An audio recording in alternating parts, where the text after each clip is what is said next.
I'd like to welcome everybody to today's webinar that is part of CliniSync's Improving Ohio's Health series.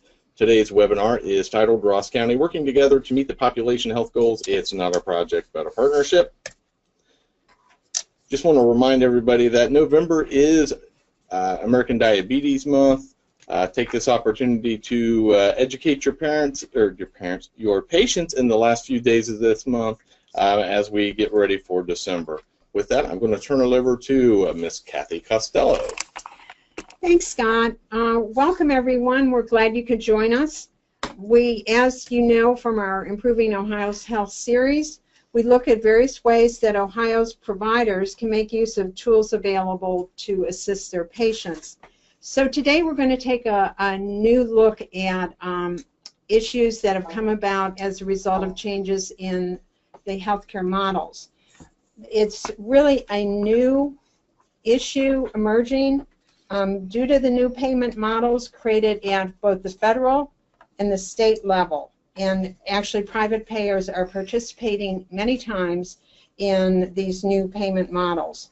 And many of these new models require healthcare practitioners to create programs that provide in-depth care management to at-risk patients in their practices.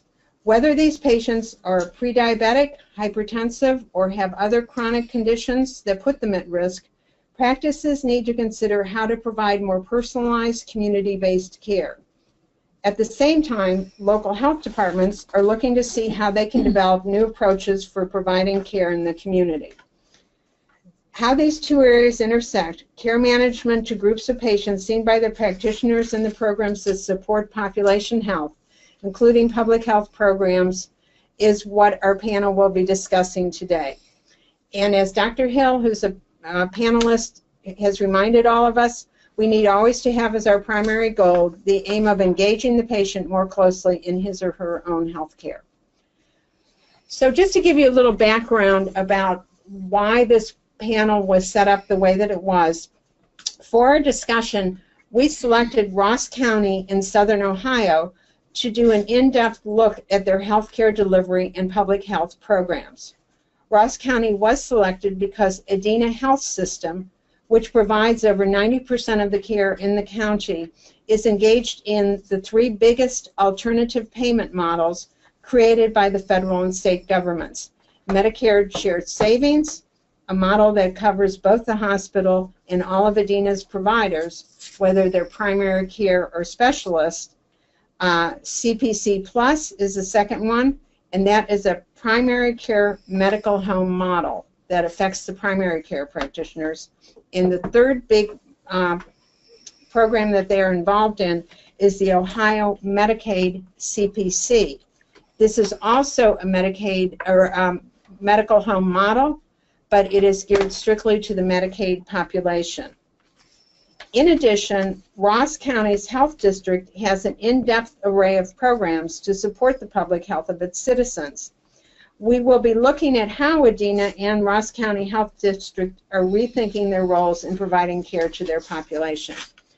So we are very fortunate to have really an outstanding panel. And I have to say, as a personal note, as we started planning this, I was just thrilled, not to mention overawed, at the depth of knowledge of this panel. And they have just been superb in working with us to put this together. So let me introduce you to our panelists. Bambi Huffman is Vice President of Adena Health System's Population Health. She is a nurse by training who also has her Master's in Public Administration from Ohio University. Bambi has been with Adena for over a decade, working with clinical and fiscal integration, and is now overseeing Adena's involvement in these new models. Dr. Jeffrey Hill is a medical doctor who graduated from Louisiana State University in Tulane, and he has a master's in public health and has served with the Army's Medical Service Corps. Dr. Hill has two valuable perspectives for this discussion. He's been affiliated with Adena for almost 2 decades as Adena's medical director for occupational medicine. He also currently serves as the health commissioner for Ross County Health District. The third panelist is Dr. Sharon Stanley, who is also a nurse and has her PhD in health education from Ohio State. Dr. Stanley served for 34 years with the U.S. Army Nurse Corps, 12 years of active duty. She also served as chief nurse for the American Red Cross, providing leadership for 20,000 Red Cross nurses nationwide. She was program director for the Ohio Center for Public Health Preparedness at OSU's College of Public Health. She is serving as the president of the Board of Health for Ross County. Ben Avery is the administrator of the Ross County Health District, and he graduated from OU and in environmental and plant biology, and has become practiced in the area of environmental public health since 2007 and serves the Ross County Health District as their Chief Operating Officer or Administrator. And last but not least is Kathy Wakefield, who is a certified nurse practitioner with a nursing degree from Hocking College and her certified nurse practitioner's degree from Indiana. She has worked extensively in the pediatric, OB, and neonatal areas, including as a director in the past of Adena's OBGYN unit. For the past 20 years, Ms. Wakefield has served with Ross County Health District. She oversees their community health program, including immunization and Nurse of the Day program. So with that, we'll go in and move on with our question, our biggest question, and that is, what is public health and what is population health? And these are two areas that we're going to be looking to see how they intersect and how you can make use of this when you're setting up a care management program. But with that, we're going to start with the question, what is public health? And I think Dr. Sharon Stanley is going to take this question. Thanks, Kathy. Yeah, Sharon Stanley here. Public health is really what we do together to ensure conditions where everyone can be healthy. And it's about the health of the population as a whole, but traditionally, public health has been in those governmental sectors where we practice today out of Ross County Health District, for example, and monitored and regulated by governmental organizations. I think that is absolutely doing a sea change. We've seen that for various reasons. It's government public health is still going to be a strong part, but we definitely are in a new world with the Affordable Care Act, post the Great Recession, changing population health challenges. So what public health does is population-based practice, population-based services. And certainly healthcare systems are also in that sector, as evidenced by Bambi Huffman's title, Director of Population Health Practice. So population health practice or population-based practice to public health focuses, of course, on entire populations. And when you have that entire population, you just can't take that in one gulp. So there are populations of interest, that is populations that are relatively healthy, but we're going to take a look at them and see how they might become healthier. And there are also populations at risk. There's populations with a common identified risk factor or risk exposure, which is posing a threat to health. When we look at population-based practice, it's always grounded in an assessment of that population's health status, and there's more than just health care involved. There are broad determinants, or what is commonly now known as social determinants of health, where we get educated, where we live, where we exercise, other things going on there. And we are really talking about all levels of prevention, getting people healthier, promoting that health. We're talking about early catching of certain conditions and the work in that area, as well as the tertiary prevention, where we're going to maybe live with chronicity. Finally, we're working with communities, systems, families, and individuals in population-based health.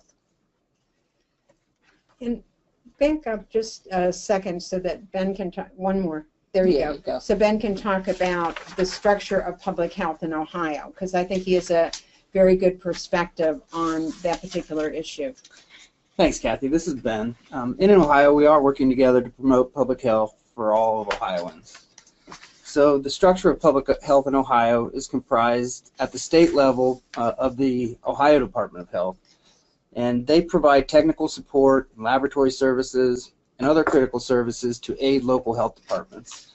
They also direct state and local funding to health departments and serve as accreditation support specialists. So under the Ohio Department of Health, there are 117 local health departments in the state. These can be general health districts to represent a county, a city health district, or a combined health district that combines the city and the county. And Ross County has been a combined health district since 1979. So also in the public health system are obviously our healthcare providers play a huge role, and also public health stakeholders, and that can be pretty much any agency, business, or individual in the community. I just wanted to mention briefly here for public health, especially local public health, that local health districts are constantly looking for ways to diversify our funding streams. That's certainly one of the reasons we're having this conversation today. Ohio ranks 45th out of 50 states in per capita public health funding. So as health districts, our eyes are always open for new funding streams based on across-the-board cuts that we've had to suffer since the recession. Okay, so with that, Scott, can you put on the next one, population health? We're getting into now the question of where public health moves into the bigger realm of population health. And since this is Bambi's bailiwick, why don't you start, and Jeff, you can jump in whenever you want. So. Sure. We will do that. So we started down the population health journey in 2014, understanding that as we moved from a fee-for-service model, that we needed to be thinking differently so that our patients did not receive this episodic care and they received more longitudinal care related to their diseases and their social determinants.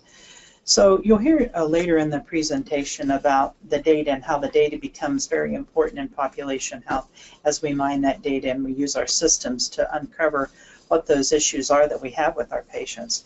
So the measuring of your populations becomes so important in a population health so that you know what you really need to target. So if you have a high diabetes population or you have a high hypertension population, you really need to know how to work with the providers and really need to better understand the tools that the patients need in order to be successful. We like to use a risk stratification model as we do our population health and risk stratify our patients into priority, high, medium, and low, so that we know as we touch these patients how tightly we really need to manage them, and it'll help us better uncover even family issues. The other couple items that we did not start with when we started in 2014 is the whole mental issues that many of our patients face. We did a research project with the advisory board and did a geozoning of what that looks like within our 12-county market, and uncovered some very interesting tactics, uncovered some very interesting research that we need to further deploy as we go down this journey for population health. And then it's very important, the social determinants, as I mentioned earlier. We began learning as we talked to the patients, as we went into the homes, really what the barriers they were facing from a housing and nutrition perspective and what we needed to do differently to help that population, Kathy.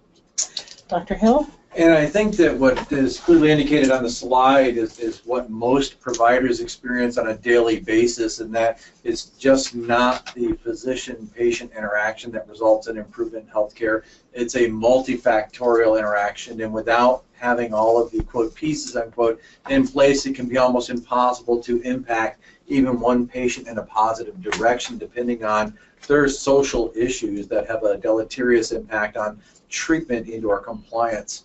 As we move forward, Adena is very aggressive in trying to bring groups of people with specialized interest and or skills, so that when we're looking at a patient, it's just not the physician or provider-patient relationship, it is the community as a whole looking at this individual patient, seeing what we can do to improve the overall health of Ross County, our primary county of service area. Yeah, and for those of you who have followed us the past couple of years on some of the changes in, you know, CMS's approach to practice, you'll recognize what is being said is basically the chronic care management model that has been pushed by CMS, in which you're moving away from a one-on-one and instead putting someone in a practice setting where they can reach out to the community and find those services. And so we'll talk about how that's happened down here and how that's being utilized, but that's really what you're talking about here, is improving the overall care of the patient using all the facilities available to you and all the services. So why don't we move on and look at Ross County as a snapshot of, you know, the demographics of Ross County. So as we begin this discussion and kind of dig down on what is available here, we understand what the patient base is here. Okay, this is Ben again, and I'm going to talk about Ross County demographics. Ross County is situated in south central Ohio. We have a population of just about 78,000 people. It's a largely rural county, and we're one of 32 counties that make up Ohio's Appalachian region. It's interesting to note that Ross County is the second largest Ohio county in total land area, so that can provide challenges when we go to serve our constituents. And just to add on what Ben said, when he referred to us as being part of the Appalachian system, if you're not from Southern Ohio, you might have small demographics in your county or community of interest that are a little bit less integrated into the mainstream, and we often find that in southeastern Ohio, if you compare it with what the northern Ohioans might experience. Good point. Okay, just before we get into the question of data, Bambi, if you could cover just what Adena looks like as an organization and a health system. Sure, Kathy, thank you. This is Bambi. We did form Adena Health System in 1798 as a result of a train wreck that happened during that time. We had a small home located on Bridge Street and have now advanced to 3 hospitals in our Chillicothe, Waverly, and Greenfield markets. And in addition to that, we want to serve our patients by our regional clinics that we have established, and we do have 13 of those as well, Kathy. Okay, and again, just so we identify all the parties to the discussion, let me toss it back to Ross County Health District to talk about the mission and vision in their structure. So Ben, I think that's to you. Yeah, thank you, Kathy.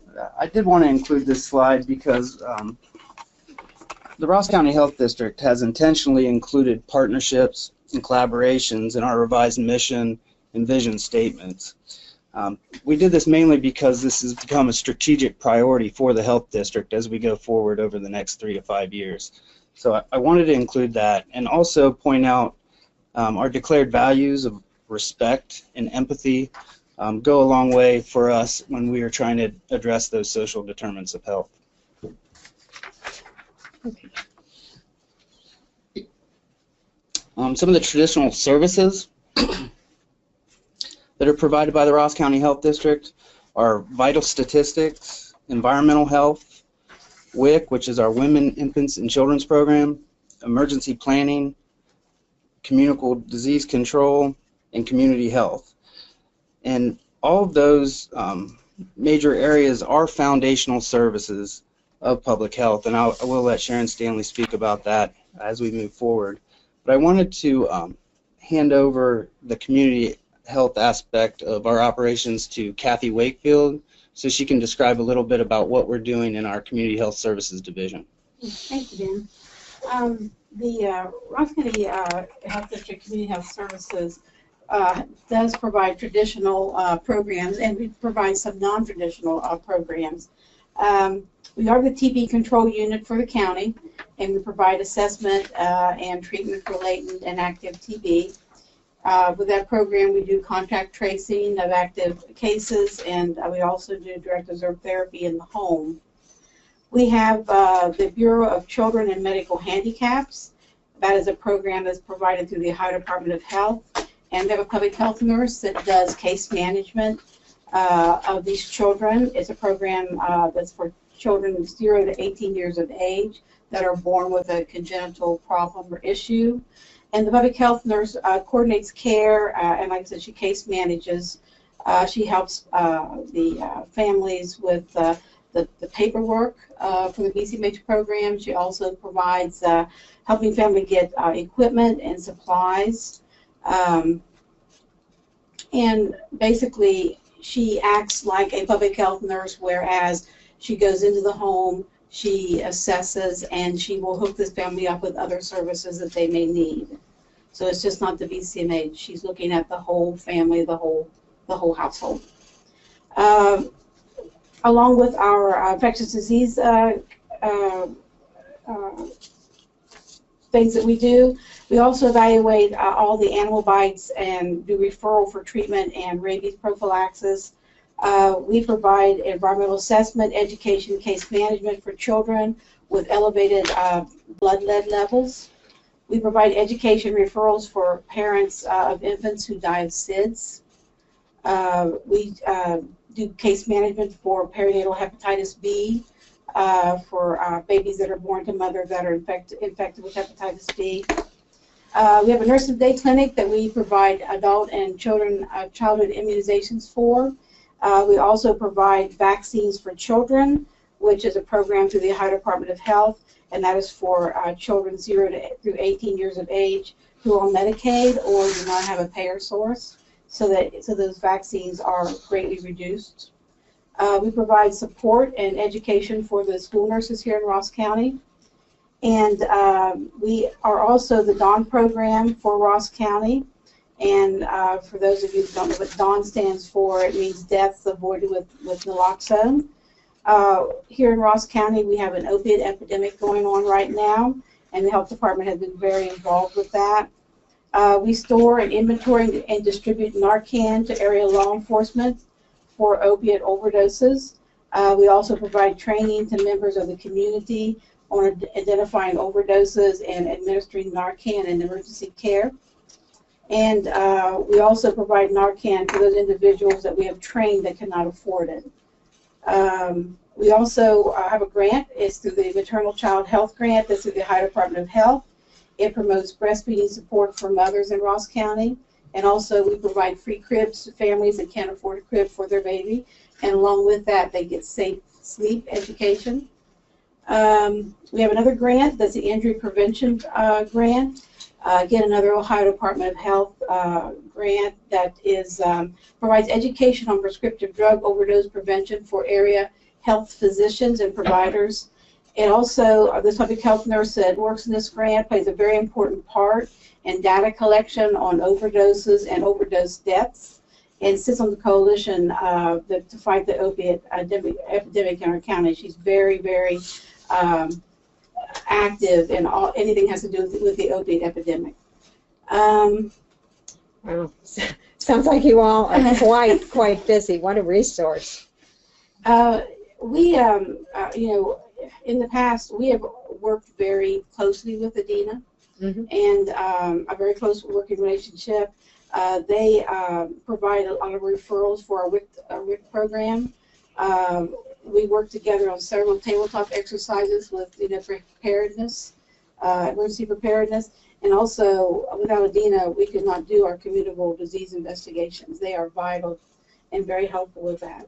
So you already have a good partnership with Adena. It's like how can we expand this into some of these newer areas? So that's terrific to hear. So Bambi, to take it back to that specific question, I mean, you're involved in these new payment models. I hate to say payment models because it sounds like it's all driven by the bottom line, whereas as much a financial model, it is also a care coordination model to improve health.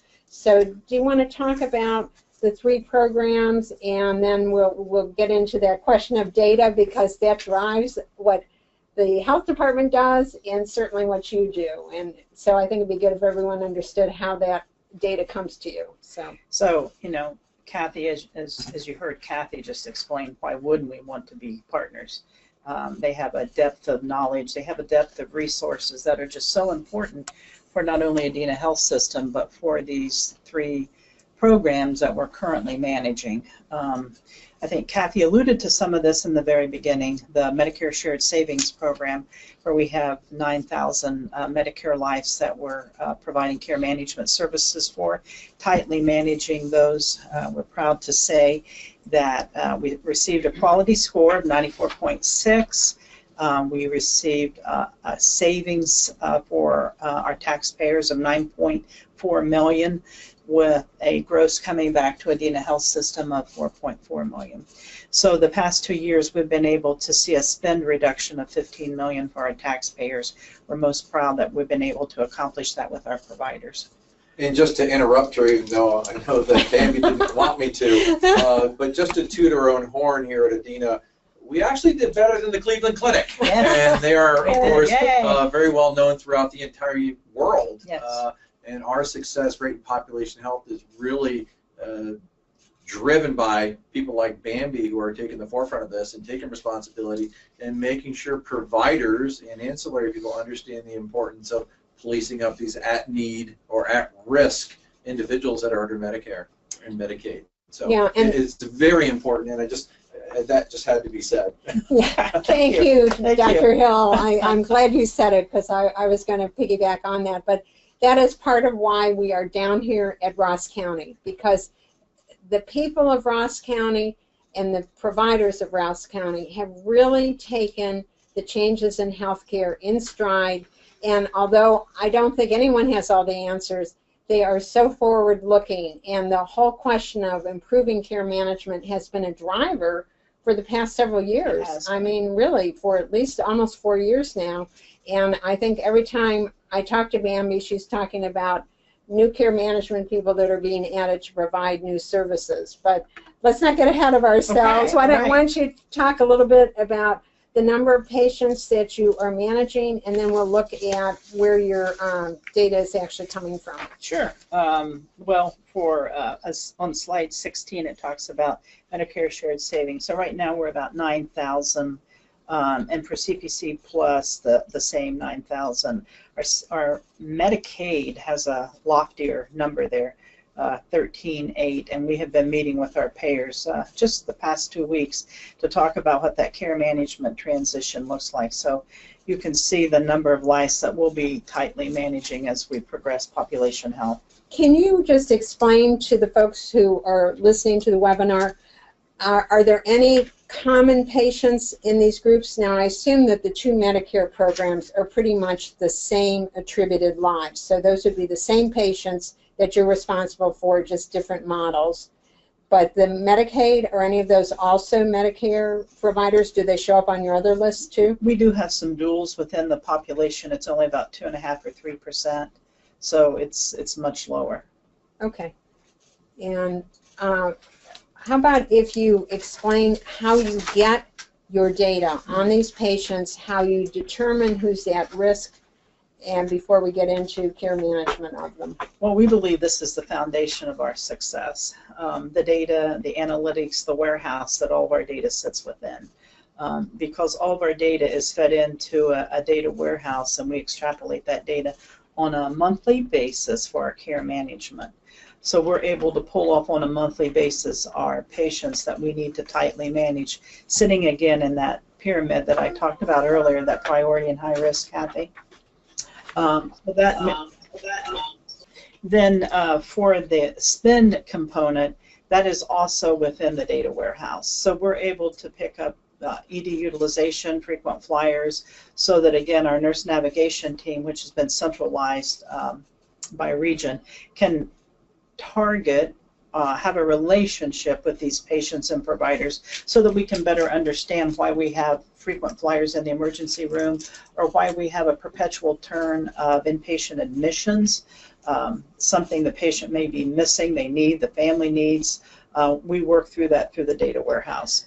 So the information that's provided to you from Medicare and Medicaid include patient demographics, age, sex, Diagnosis. and they do some type of risk stratification. They use different programs, Yes. but they already pre-identify people that may have been Yes. had. Spend will be included in that. If the patient goes to other health systems, we're able to understand that. So if we see a pocket of a certain diagnosis going elsewhere, then we can understand, well, what are we not doing that we need to do differently or better at Adena Health System? And we found that with a couple diagnoses, and we were able to quickly turn that around with working with our provider and the care team. And one of the things that you get is information on hospitalizations, correct? I mean, it's part of the claims information that comes back to you. We do, but the claims needs to really be fed into a warehouse because it's too raw, it takes too much time, and a warehouse is so important to place this information in order to extract the data. I would also say a good savvy data scientist or a data analytic individual is very, very important for the success of population health. And can you just take 1 more minute and explain, that's the information coming to you. What information do you have to provide back to Medicare and Medicaid about the money that you are spending or that you are earning as part of these programs? So each of these programs have goals and milestones that we're responsible for. So these goals and milestones sit within the Population Health Department, within the workflow of the nurse navigators and the care coordinators via a scorecard that each of them are responsible for targets. So readmissions is always at the top of our list. And we have been able, Kathy, to turn that around significantly because we have placed the accountability back with our care team to manage those patients to the level of root causing every single readmission that comes into the facility, and have found several opportunities for improvement. We're happy to say we've been able to reduce our penalty from $24,000 down to $2,400 in a 3-year period. So we've made significant strides. But again, it's the care team, it's this team that's working on these projects that we pick up from the analytics. Okay, great. And with that, why don't we look at the Ross County Health District and the information, the data that they get, and how they are able to use that. So, Kathy, I think that's yours. Yes, thank you. We have several different sources that we use to get information. One that we use a lot is the biostatistics, or the Bureau of Biostatistics, which the Ohio Department of Health uses a lot for their reports and things that they send to us. Just recently we were sent a report on infant mortality and morbidity in Ohio, and that was, most of that information was gleaned from the Bureau of Biostatistics. We also use a lot of information from the Ohio Department of Health's warehouse, where they have a lot of information, and the reason why it's so helpful is because it's per county. So we can look at that information. It's very helpful. We use a lot of that information that I'm going to be talking about and that warehouse information to write grants for programs in the county. We also use information from the behavioral health via the behavioral risk factor surveillance system, and that's a source that looks at behavioral things like alcohol use, seatbelt use, tobacco use. A lot of information, not specifically for counties, but a good overall information per state. We use the Ohio Disease Reporting System we can pull up rates of infectious diseases in Ohio per year, per month, and that's information that we actually enter into that system. But then we can retrieve that information and look at it. And we have, sorry, and then every year I share that with physicians in the county of what our disease rates were for that year. The Ohio Cancer Incidence Surveillance System, that's another good resource from the Ohio Department of Health, Department of ODH, the Ohio Department of Health warehouse. and we get good information about the rates of cancer in Ohio and the causes. And then there's environmental health data that we actually enter that information in, and Ben could probably talk more about that because that's his. That's just an internal database on our environmental health programs. And then Healthy People 2020, we get a lot of information from that also. And like I said, basically it's to guide us in what type of programs that we may need to develop, and also and to write grants with for programs for Ross County. In terms of the data, I think the intersection that we're starting to look at here is where Bambi has a wonderful grasp on who the services are going to and with the benchmarks. The health department has a wonderful grasp on the county as a whole, the whole of the population, and we really are wanting to intersect those two pieces for a multitude of purposes, but mainly it's about community health. We've started to do that with our community health improvement plan, and certainly are getting there. The next slide here. Right, and I think Dr. Stanley has really set the stage, and that is to talk specifically, you know, as you say, Bambi knows patient by patient what the risk factors are, but it's Ross County Health Department who's responsible for looking at it as a community. And so why don't we look at your health overview, your top health issues, leading causes of death, and the slide after this compares that to Ohio. But Thank you, Kathy. This is Ben. In 2014 and 2015, the Ross County Health District partnered with Adena and the Partners for a Healthier Ross County to conduct a community health assessment. So that is another significant source of data here locally.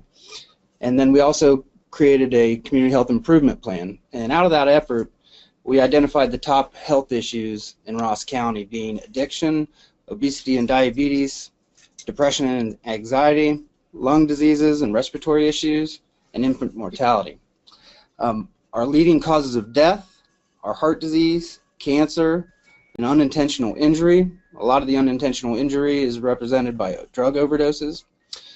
And those three causes of deaths, the rates of each of these conditions is significantly higher than what we saw in state averages.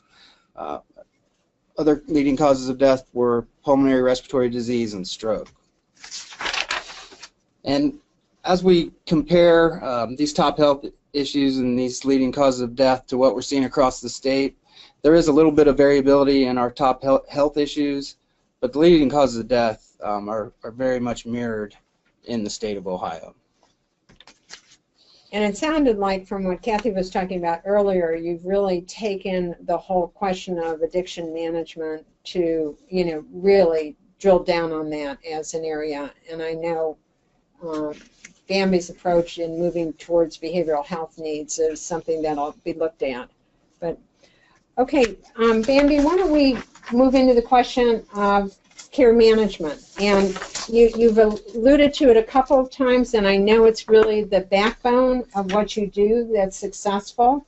And you know, you kind of have built up from almost from scratch a whole new process of care management for the Adena health system.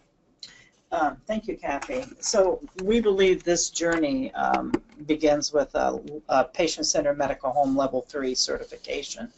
And it's, as many of you are aware, it's a very intense certification, but it does build on the framework of everything that we really need to do in population health management to further advance value-based care and population health. You know, our mission is to create this healthy and thriving environment, and it really coincides well with our population health initiatives and the support that we get from Adena Health System to launch this. We have moved forward realizing the issues in our community, and in our department, which is centralized, we have care coordinators, a total of 14, and those are embedded within the primary care clinics. We have those LPN physicians, those patient care coordinators, excuse me, report to the population health department, because we believe that a dotted line probably would not work. A straight line is better, so that we can, from an accountability perspective, make sure that we're hitting these disease targets and closing these gaps in care as we further advance. So we have a centralized and decentralized model within care management to ensure success. Coupled with that, we did, as I alluded to earlier, we did a research project on behavioral health in our community in concert with the advisory board. And it was a geozone project that really helped us determine where that we needed to place LISWs within our market based on the study that was completed. So we are currently in the process of advancing that initiative for 2018. Actually, we're in a higher status right now. So we have goals and objectives set as part of program development to move forward on that. And then finally, boy, if anybody can crack the nut on ED utilization. I know. I was just going to say, if you could talk for just a minute, because I think this is, as we said, the golden apple, the person who can figure out how to manage the emergency department utilization and lower that rate. And because I think to a large extent there's a higher behavioral health population that comes through the ED also, so it requires more sophisticated care management. So we are digging deep into the data once again, trying to find out what encompasses those avoidable admissions.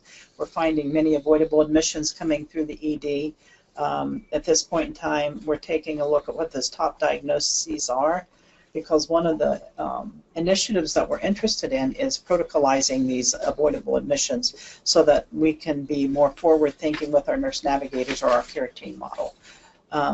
The other item is just our frequent flyers. You know, we have many patients that are coming through because they don't have a primary care physician. So we're really studying access right now and determining what we need to do in this regional market to ensure better access. Thanks, Bambi. And if I can just interject one thing, if there are any primary care doctors out there, we're always looking for good primary care doctors to join us at Adena Regional Medical Center to help close the gap of access. And so if there's anyone interested, I'm sure Bambi can facilitate that. I definitely will. And so please let us know. This is a 30-second paid commercial. It has to be. I'm sorry, it has to be. That was the price for participation in the webinar.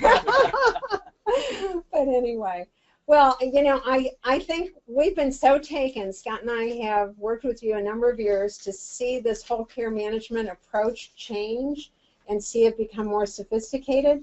So I guess what I'd like to say is Kathy had laid out just tons of programs that are part of the health district. How do you all of you on the panel, see the role of the health department maybe fitting into Bambi's newer and more sophisticated care management, and recognizing that her care management extends now to a community level and not just to a patient who's sitting in a physician's office? I think that's going to need to be centered in that chronic disease area, because that's truly what we are grappling with, and I think it provides a great connection to strengthen that already existing partnership with Adena.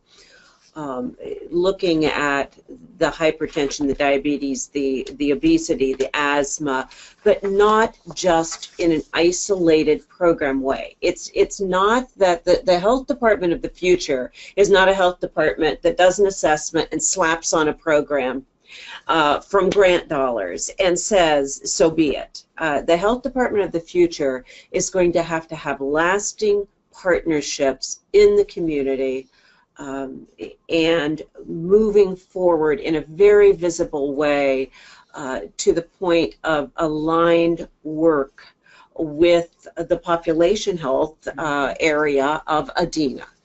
I think that's where we need to go. We can't lose our traditional infectious disease, tuberculosis control, but neither can we continue to do isolated programming, and I think that's where we're going. Absolutely. Couldn't say it better. I think the way it's going to move forward to generate this unified front, for lack of a better term, is data sharing, so that we all know exactly where the community and the population stands today and set our metrics for the future, and hopefully as a group we can exceed those metrics and move forward. And I think you looking at what Adena has done in the health department is doing, I think it's all going in the correct direction for the citizens of Ross County.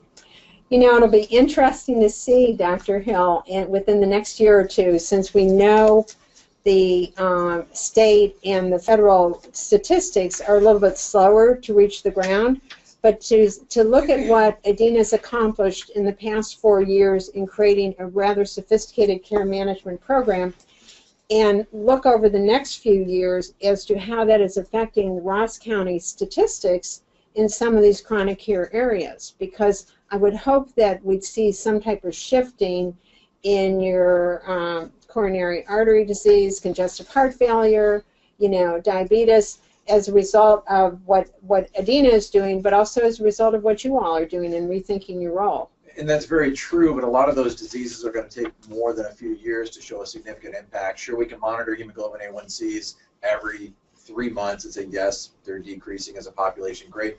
But the impact that has in coronary artery disease, renal failure, hypertension is going to take longer to actually have statistics that substantiate the impact we're doing today. That's why data collection now, data collection as we move forward, is key to prove that what we're doing is efficacious and effective and impacting the health of the people of Ross County.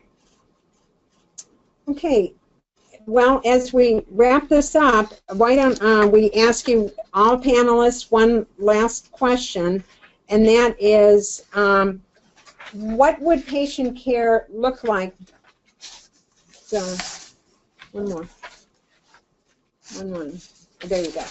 What would patient care look like if all the changes you saw were to be fulfilled? The changes in public health and the changes in you know, the whole question of one-on-one and community involvement in patient management, and as Dr. Hill had pointed out, in improving a patient's own ability to self-manage their condition.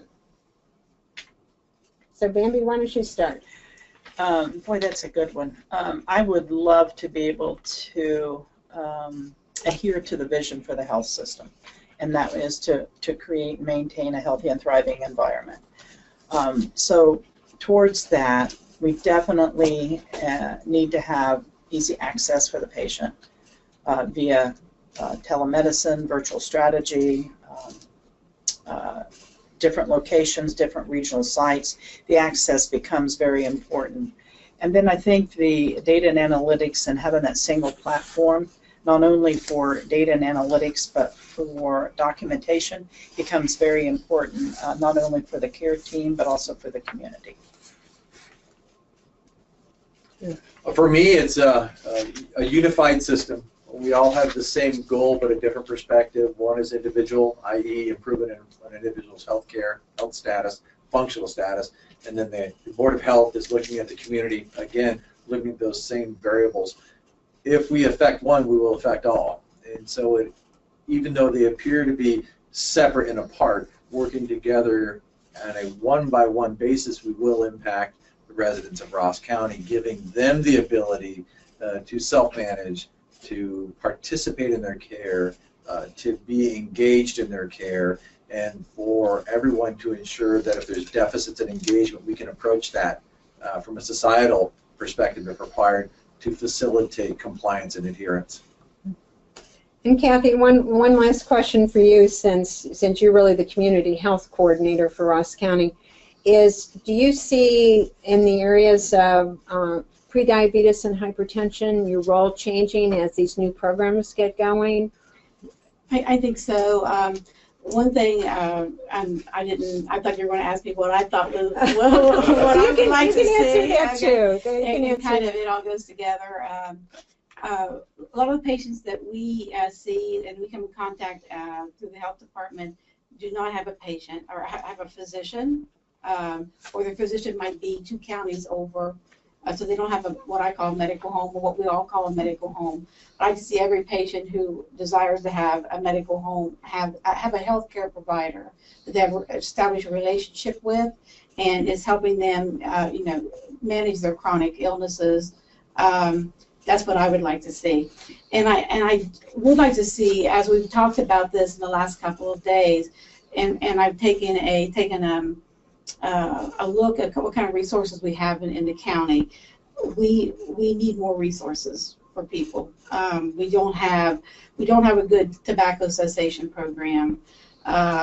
We need more resources for the elderly.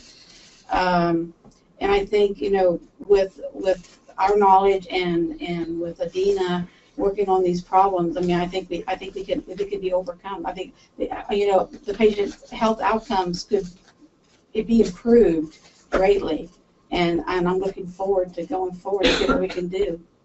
Taking the care to the patient, making I'm sure all that about self-management. Yeah, Yes, I good, agree with good. Dr. Hill on that. Yes, the patient self-managing their care.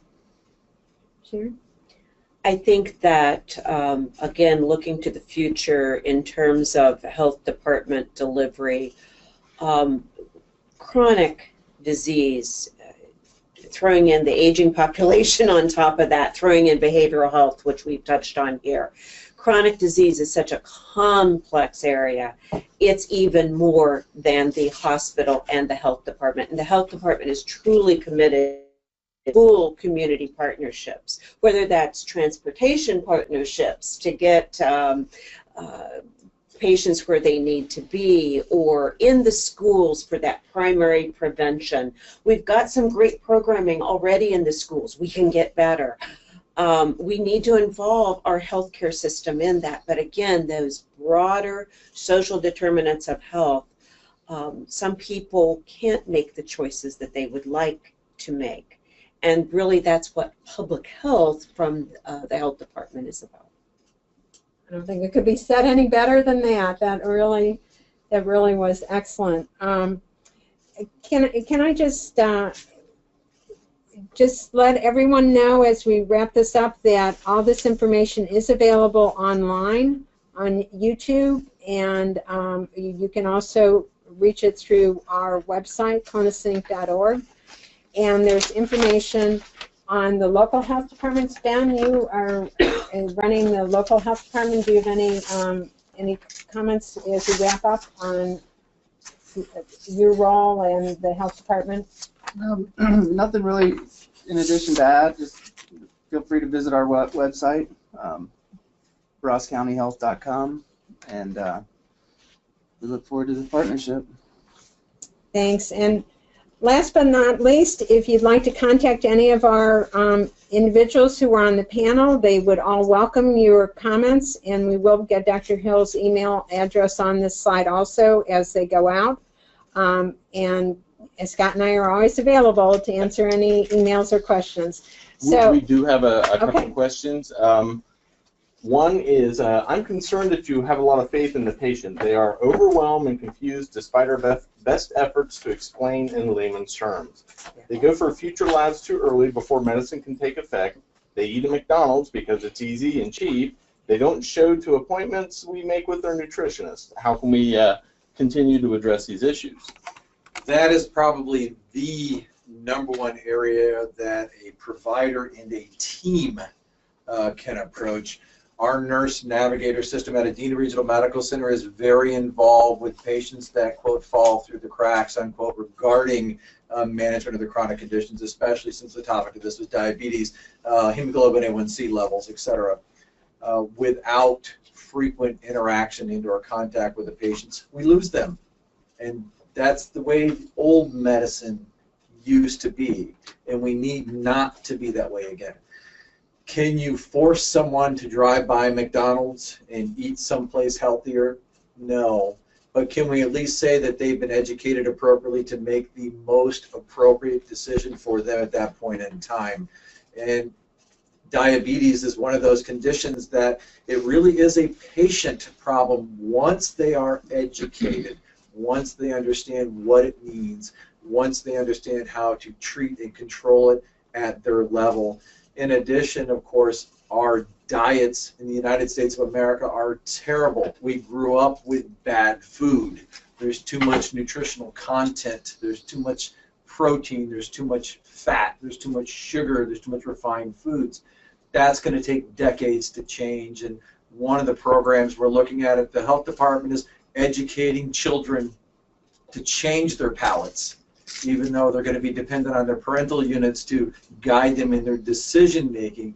Education is key, and then of course educating at a level that patients understand as you assess their ability to understand and their desire to change. It is a very complicated issue. There's lots of psychosocial research out there to try to induce change, and it is a big challenge for an individual provider, but as a group I think it becomes easier. I don't have statistical data to verify everything, but it makes logical sense if you're communicating with a person at their level, with people from their community, they're more apt to say, hey, that's the norm now. It's not McDonald's every day of the week. And if you can get patients into these new pre-diabetes programs, DPP programs, where basically it's a health and wellness approach to managing what will become type 2 diabetes if they do not take action, I think then you really are making them own their own health care. And the other thing to understand is we're all potentially diabetic. There's no race, there's no ethnicity, there's no financial, there's nothing that separates us but the decisions we're making that impact the function of our pancreas. Not to make it too medical or too complicated, it becomes a behavioral issue, but changing behavior, as Sharon understands, it's a huge challenge to change people as they're in adult mode, and that's why looking at the children is so important. And the DPP program is one that we have some early statistics on, which are outstanding. The outcomes are yes, for avoiding type 2 diabetes. You're correct. Well, that was the last question. Okay, well, thank you all so much. We really appreciate your attention. We appreciate the panelists for their input. And feel free to reach out to any of us if you have any questions. And everyone have a great day. Enjoy the beautiful weather.